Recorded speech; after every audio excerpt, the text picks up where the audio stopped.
J'ai été ravie de rencontrer ces élèves de 6e et CM2 de l'école bilingue ouest-africaine et qui se sont montrés très curieux, très intéressés, ont posé beaucoup de questions. Donc j'étais vraiment ravie de cet échange dans le cadre de ce programme pédagogique sur la conscientisation à l'égalité homme-femme.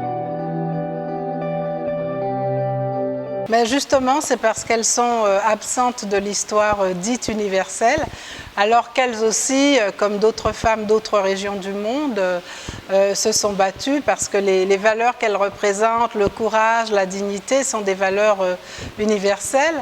Or, dans la transmission de l'histoire, les héros qu'on nous présente souvent sont des héros européens, comme si eux seuls étaient porteurs de ces valeurs.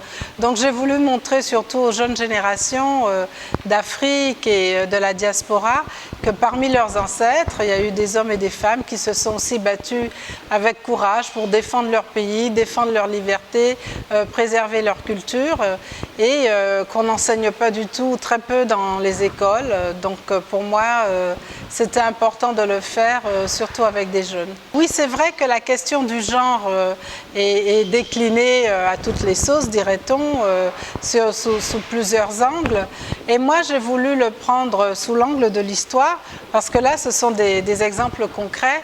Et c'est surtout pour montrer aux enfants qu'on parle souvent des hommes dans ces actions d'envergure, que ce soit dans les batailles, que ce soit dans la construction des pays, la préservation des cultures et des sociétés, et qu'à leur côté, il y a toujours eu des femmes que l'histoire a malheureusement oubliées. Et c'est pour ça que ces femmes doivent être connues, parce qu'elles méritent autant de respect que leurs compagnons qui se sont battus pour des grandes causes voilà, qui touchent le continent africain, mais aussi d'autres peuples. Oui, j'ai vu ce débat et c'est vrai qu'en tant que femme qui travaille sur des sources, qui a eu tellement de mal à restituer des parcours de femmes parce qu'elles sombrent dans l'oubli, je trouve vraiment dommage qu'on laisse une de nos héroïnes. Elle est morte à Tombouctou, au Mali, elle a été bannie, elle est morte de mauvais traitements, elle a subi des supplices, donc c'était une résistante authentique et ça aurait pu être un exemple, une fierté de ramener ces cendres au Sénégal et montrer à notre jeunesse que nos peuples n'ont pas été que soumis, hein, que face à l'oppression, nous avons eu aussi dans nos familles, dans nos cultures, dans nos traditions, dans nos communautés, des gens qui se sont dressés face à l'oppression, qui ont essayé d'éclairer les autres. Et ce sont des choses de fierté. Je vois que tous les Européens, eux, sont fiers de tous ces vestiges historiques. Et nous, il ne faut pas qu'on reste indifférent à ça. Je crois que c'est absolument vital que les autorités, moi aussi je suis un peu sénégalaise, que les autorités se penchent sur ça et puissent réhabiliter cette femme, écrire son histoire, la diffuser dans les écoles et lui faire un petit monument en tant que résistante sénégalaise, pas seulement de la Casamance, mais sénégalaise. Oui, je suis née à Saint-Louis, j'ai grandi une partie de ma vie ici. Je suis une ancienne élève du lycée Blaise Diagne, dont je suis très fière.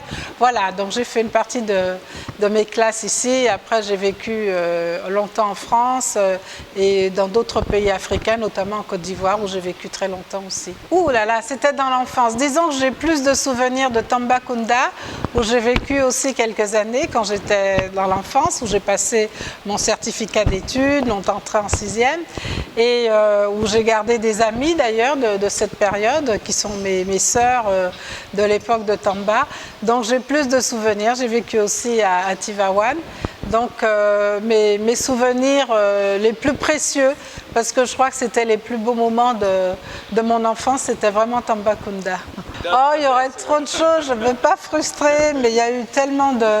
Non, je ne sais pas, mais j'en parle souvent avec mes frères et sœurs, on se rappelle toutes les bêtises, parce qu'on vivait dans une grande liberté, on avait des petits animaux à côté de nous, des petites biches, des petits... Donc on était vraiment les rois de la nature et on était très très heureux à l'époque, on allait à l'école, on revenait. Et puis bon, quand je dis aujourd'hui aux gens, j'ai vécu à Tamba, tout le monde dit ah Tamba c'est la fournaise, il fait chaud. Mais vraiment c'est pas dans notre enfance, c'est pas ce qui nous avait marqué le plus. On avait chacun un petit lopin de terre, on cultivait des petites choses. Non, c'était une vie vraiment magnifique.